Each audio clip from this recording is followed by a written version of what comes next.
Good afternoon, everyone. Just so you know, the meeting on mute because we didn't know how many people would show up in this meeting. We can't have everybody talking at once.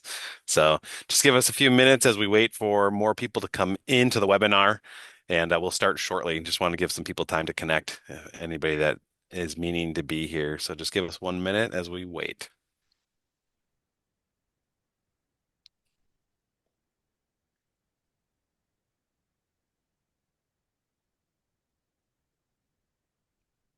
Also, if you notice, there is a chat feature. So because there could be a number of people on here, we ask that any questions that come in, if you can do in the chat, you'll find the chat on the bottom of your screen. If you're on a phone, you can tap the screen and you'll see button icons in the bottom.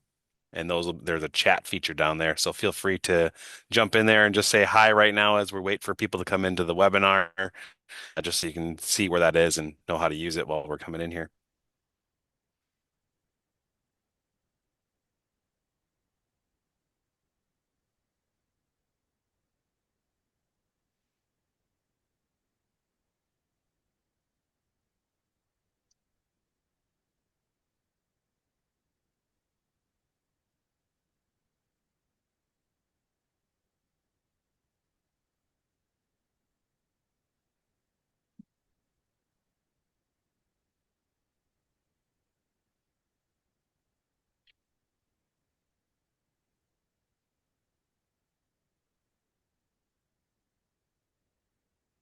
We'll give about 60 more seconds to let people come in and then we'll get started on all of this.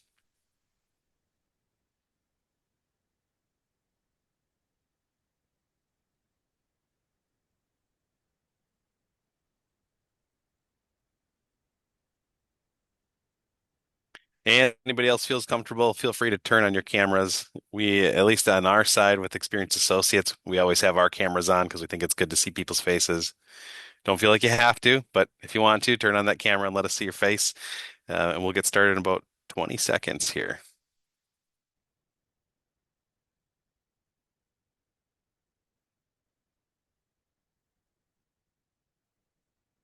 Oh, good. We got two takers on the camera. Glad to have you on here.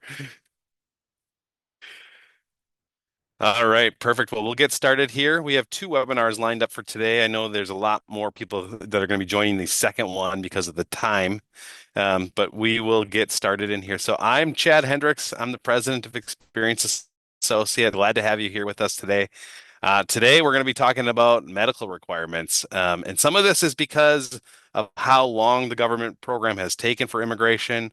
Some of this is because the employers are asking the question. And some of this is because we've had guys come over here and we know what to expect as they come over here. So I'm going to share my screen. I have some slides just to bring people through here visually. We'll go through that. So, all right, Jessica, we seen this the correct screen here presentation? Perfect. Yes, I am. Good. You'll see Jessica and Carmen are on here as well. I'm not sure who else on the Experience Associates team is here. A lot of you have talked to Carmen at some point, especially anybody who's been in the program for the last 3 or 4 years. So thanks, Carmen, for being here. Thanks, Jess. First point, I want to make clear that this is all for the medical exam and talk about the medical requirements you will have once you're in the U.S. So the U.S. Department of Transportation, which we like to call just the DOT, they require certain things. But there's medical requirements in South Africa. But I've also heard that some of the requirements in South Africa, you might just be able to get a signature and things kind of get passed. And it's not quite as lenient in the US. And so I want to make sure everyone is ready for that. First thing, a couple warnings. Do not do anything with this information today until someone from the Experienced Associate team contacts you. So someone on our team will actually contact you individually about what needs to be done and when to do it. And then second, this webinar is meant for anyone that's in, that's in the later phases of the immigration. So if you're at the you have an I-140 that's pending at USCIS, or you are at the NVC phase and you're waiting for a consular interview date. This is for those people in the program right now. And for those people, this is March of 2025. So if anybody happens to be watching this as a recording, don't follow it because this will change in the future. So don't, if you're watching this as a recording, don't trust it. Contact your case manager if you have any information. Now, what I said at the beginning, if anybody else joined, that feature at the bottom, if you're on your phone, if you tap your screen, chat button will show up at the bottom. So if you have any questions, put it in there. We'll have that list in there and we'll answer all of those questions, either potentially as we're going through this or at the very end, we'll make sure we get to everybody's questions. So many of the people on this webinar, you might have done your full medical check back in like 2021 or 2022. It's been a long time. And the government's slowdown on immigration has really affected everything. So a key issue is that we now have medical concerns for drivers that have come to the US. They've come here, they've received their green card, they got their CDL, but we've had some concerns. We've had people that they showed no issues on their medical back in 2020, 2021. They get here and all of a sudden they have some signs of diabetes, and now they have a different requirement for when they're here because of diabetes. So they went from showing nothing to having something. We've had people where they had no vision problems. Now, when they got to the United States, they had to get glasses, for their CDL. So these are the things that the employers are experiencing on the United States side. And so they want to make sure that you're prepared and everything is going to go smoothly for you. And obviously, so do we. I want to stress the importance of this because the employers who are petitioning for you, they need to know that you're going to be able to pass your medical and get your CDL. Thousands, literally tens of thousands of dollars right now have been invested in your immigration case. And your health is important for the DOT medical, as well as the health insurance for the employer. So when you go on their health insurance, there's a cost for that. And obviously, different health issues cause their premiums to go up or down. And they just want to know what's going to happen. They're not going to say, oh, you can't come now because of it, but they want a heads up on what's happening so there's no surprises. Now, I have to stress the importance of this because they're petitioning that, and then the lifestyle and the job of a truck driver. Everyone here probably knows that you have difficulties on the road, but it involves a lot of sitting, which is more likely to cause health issues. So the United States Department of Transportation, they want to identify if there's a health problem and whether or not you're managing it or how we have to like handle that health issue. There are some situations where you could lose your CDL. And so we want to make sure that you don't fall into that category or don't end up in that category. Now, the most likely key issues for this is diabetes and blood pressure issues. Now, they are not automatic disqualifications, but if you're not showing that you're actually managing your diabetes, it can be. So, also, if you have type of seizures of any kind of epilepsy, anything that those health problems can disqualify you altogether. Now, if you have something, what they may require is just you might have to get a medical exam every 3 months or every 6 months or once a year. They may not approve you for what the max time is 2 year time frame.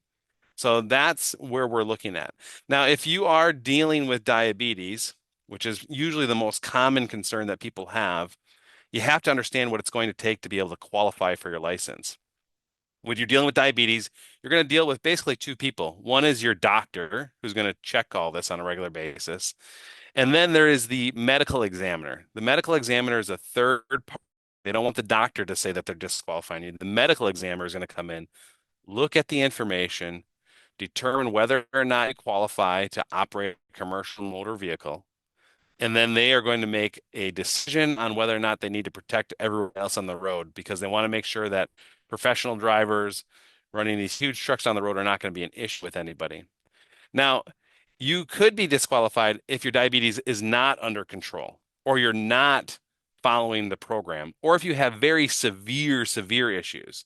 So if the medical examiner, if they are if you're following the doctor's recommendations, you're going to need to submit blood glucose records for a minimum of at least 3 months. And if you're in the United States, they actually will use and give you an electronic downloadable glucometer to make sure that there can't be any fraud that they'll actually download it from that system. So that's going to show that you're actually taking care of your diabetes with the doctor's plan. Now, if you do qualify in the United States, you're going to get a DOT medical card, but with diabetes, you're only going to get approved up to at the most 1 year. So that means every year you're going to have to go back in the medical to prove that you're treating it and that it is treatable. Now, if you have any kinds of symptoms or episodes where you're dizzy or you fainted or you had seizures, where you need help from another person, that also triggers these requirements. So, how did you get through that? Well, if you do have any of those situations, you meet with your physician. They're going to treat you. If they know the cause, they're going to show that you're on a treatment plan, and then you'll get back into it. Now, some of the questions that are going to be asked on the government forms when you actually fill this information out, they're going to ask things like, when did you start using insulin? Do you have a self-monitoring records for 3 months? Are you following the plan? Yes or no? Have you had any episodes of loss of consciousness, seizures, comas? Are there any other symptoms like neuropathy, which is like any numbness or pain in other parts of your body? Do you have lower limb problems? Like, is there an amputated toe or foot ulcers? Do you have some kind of progressive eye disease, right? Diabetes can cause your retina to detach. So those are going to be the questions they're asking on the government form, everything that you should know the answers to. Now, another one that comes up is blood pressure. So that's another common concern. You want your blood pressure to show up below the 140 over 90. If you have 140 over 90 or below that, you're going to get cleared for 2 years of your medical. If you're above that, they may say that you have to come back every 6 months or every year or every 3 months. If you're above, the highest that they allow is 180 over 110. That would disqualify you from driving until your blood pressure comes back down. So that's the blood pressure piece of it that they're concerned about. Now, vision requirements, there are eye problems. So cataracts, glaucoma, those are concerns. If those come up, those could be issues. But really, when it comes to vision, and they also will talk about hearing, both of these seem to be much easier to understand. Vision in your best eye, and this is with glasses or contact lenses. Like if you have glasses, that's fine. Your best eye has to be 20/40 vision. And you need to have a certain field of vision, like 70 degrees. And you got to be able to see red, green, and amber and the difference between those so you can see stop signs. So, vision, not too big of a deal. If you have glasses or contacts, that fixes those issues. Hearing is the other one that seems that what they'll test for is they're going to test, can you hear a forced whisper at 5 feet? And that can be with a hearing aid. So if you have any hearing issues, you can have hearing aids to solve those ones. So vision and hearing seem to be the easiest ones to solve where they don't create any kind of problems. Usually a doctor and some money solves that problem. Diabetes, blood pressure, those are more lifestyle changes to solve those ones. So those are a little bit usually more difficult on that. Now, here's what's going to happen. We're sorry to have to ask this, but we're going to have everybody get a partial medical exam. So you've done a full medical exam in the past, but we're going to need another partial exam. Now, the major reasons for this, so a major requirement for the government when we filled out the paperwork was saying that you can get a CDL in the US. If you knowingly have a health issue and you cannot get your CDL because of it, you are technically at that point committing fraud on government paperwork. Obviously, don't want to do that.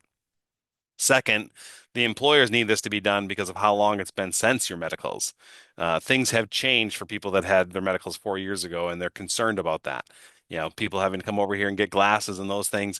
It's not that it causes you to not get your job or not come over here, but they need to know when you get over here, they have people on their team that are set up to help you get your driver's license and get your medicals and get your bank account. They want to know, do I need to go to the eye doctor and get glasses? Those things as well. And the most important piece is really we want you to have confidence that when you get to the United States, that everything is going to go as smooth as possible. You will have at this point quit your job in South Africa. You'll have done everything you need to leave South Africa, which might be selling property. So we want you to be sure that everything is going to go smooth so that you can get in a truck and start making money as soon as possible. Now, as I said, this is not a full medical exam. This is the partial exam. So it's a general medical check and it's going to include glucose and blood pressure, the two biggest ones that we're concerned about. We're not requiring vision or hearing. Those are already, we can figure those can get done. So there is a cost to the partial medical exam. It's approximately 616 Rand. So you're going to need to start saving for that because we're not asking you to do this right away. Remember, our team will reach out to you of when to schedule that. So if it shows an issue though, if there is an issue with your blood pressure or your glucose, What's going to happen is until you get up to the United States, you're going to be required to go back in and check those on a periodic basis to make sure that it's being managed. That's what's going to fill that requirement of can you submit blood sugar records to the DOT that shows you've been managing your glucose and you've been following the doctor's plan. You can be on the pills to manage it. You can do those things. That's not a problem. It's just we have to know about it. Our job is to make sure that if there is going to be any problems, we know what those problems are and help with that transition to the United States as itself. So, reminder, we will be contacting you when you can schedule the partial medical follow-up. Do not do this without our input because we're going to be arranging the schedule of the medical provider with your driving schedule. Obviously, you're not available at all times and any time, so we have to coordinate that. And there's only so many spots available for those medical facilities, so we have to schedule those in batches. So start saving for the medical costs at 616 Rand. Now, we have here, if you have any questions about this, you can email the case manager at experience-associates.com. If you put anything in the chat, we're going to answer those questions right now. Um, if you have any questions about your specific case as far as timing and those things, remember we send those out each month as far as the visa bulletin dates goes to your emails and what's going on there. But things are going better. We are starting to see the visa bulletin speed up. So the question is in the chat feature, is there any questions that we have right now that we can answer for anybody? Please put that in the chat so that we can answer that.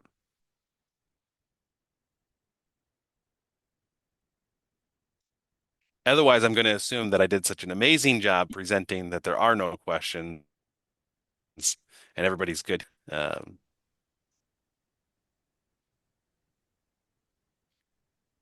Okay. Okay, well, we're going to stay on for a little bit longer. If anybody else, if you are done, you've gotten all the information you needed, you'll be expecting a contact from our team to schedule things. But you can get off the webinar right now if everything is done and you're good. Otherwise, I'm going to stay here for a little bit longer just in case anybody has some last minute questions. So thank you everybody for showing up. I'm glad you could be here. Thanks for pulling time out of your busy days and really the main thing is I'm excited to finally get you to come over to the US. The days when I get to actually schedule your flights and make sure you're getting over here are some pretty happy days. How many of our drivers are going to attend medical soon? Well, we're going to be starting off with people that are at the latest phases, right? So if you're at the point where you're waiting for your consular interview and you've seen the visa bulletin dates, and you're within a few months of when your filing dates is going to be the same as the visa bulletin dates, we're starting with you first. So it is going in that order of most likely to come to the US sooner, working our way back. So if you're at the I-140 stage, you have a lot longer to wait than everybody else. Yeah, so another question comes in here stuff. I'm experiencing with my CDL will be restricted to always have glasses, and that's fine. There is no issue, nothing that completely disqualifies you for needing glasses as long as you can have 20/40 vision with corrective lenses. So that could be contact lenses or glasses. Another question came in, do I have to do this test again? So what I've seen is everybody on here would have had a full medical, and the full medical would have been years ago. So yes, everybody's going to be required to do the partial medical, so the full one that we did in the past.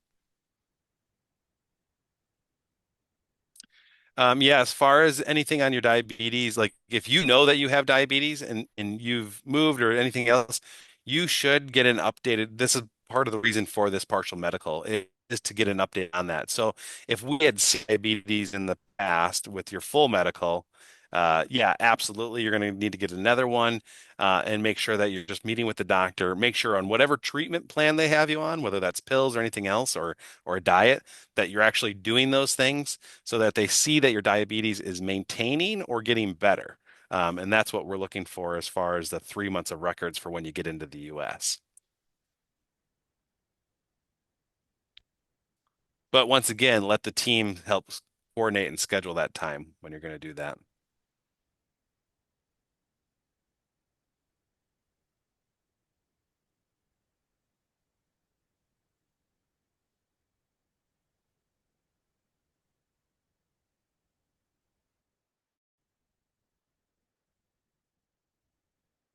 All right, we got some thumbs ups on things, so looks like everybody has asked their questions.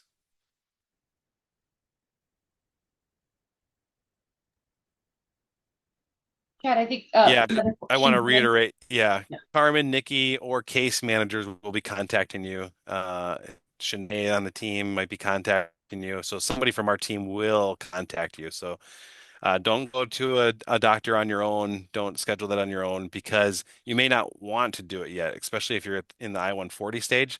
That's why the scheduling is important. We want it to be as late in the system as possible for the updated one. Um, and then if you have concerns about, like you already know that you're dealing with a chronic issue like diabetes or anything like that, you may have to go multiple times if you're further down the line. So there may be multiple checkups on that piece.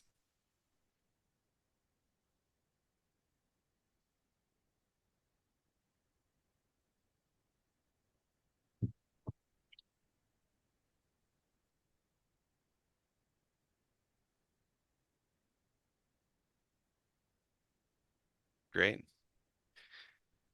Well, once again, thanks everyone for the patience coming through here, and obviously the patience of the program itself.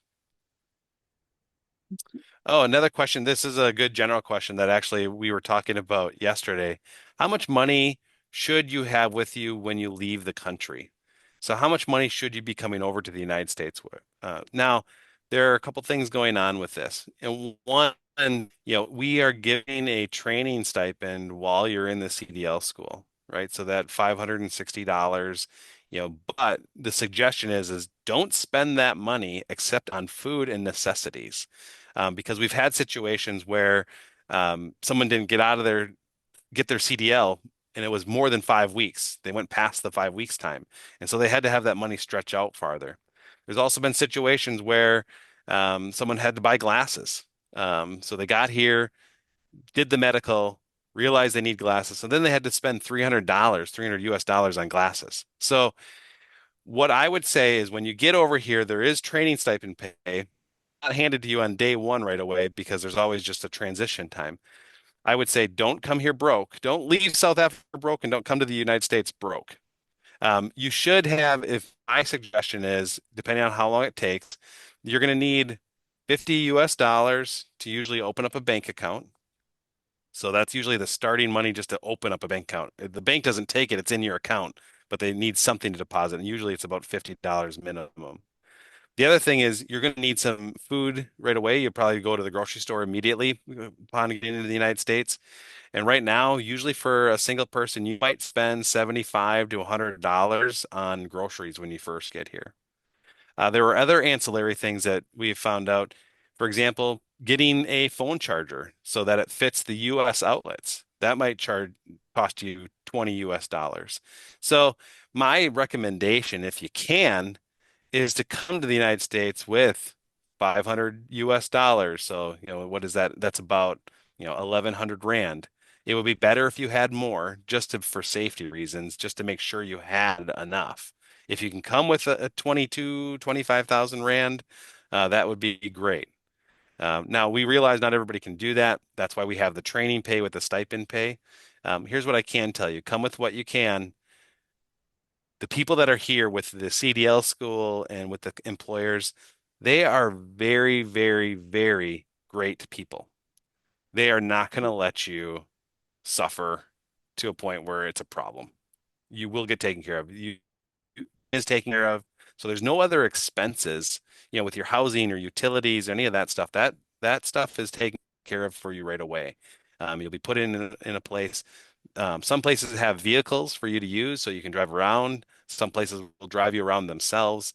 They are very, very great people that are actually helping you out while you're over here. So, the money thing is a question, and everybody's a little bit different. But the biggest suggestion I have is don't come over here and do what I've seen some people do. Don't come over here, start buying a bunch of clothes that you don't need. Don't start buying the most expensive GPS unit for your truck that you can get.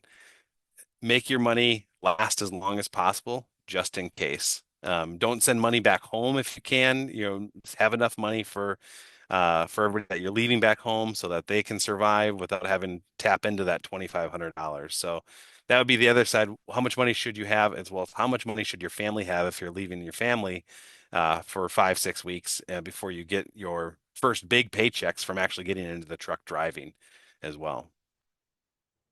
So thanks for the question.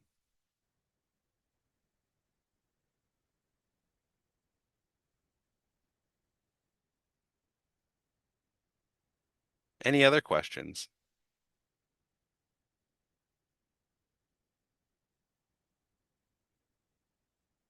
Okay. Well, that's the end of this. We ordered this. The plan is to send out a link to everyone so that you can rewatch this if you have any need to rewatch it. And for anybody who didn't actually come into the webinar, we'll get a link for this too. So if you have any questions, let us know. Remember the email for case manager at experienced-associates.com. That comes to us. Our entire team has access to that information, so they'll be able to answer any questions that come in. So thank you, everyone. Appreciate your time. It's good seeing people's faces. Have a great day.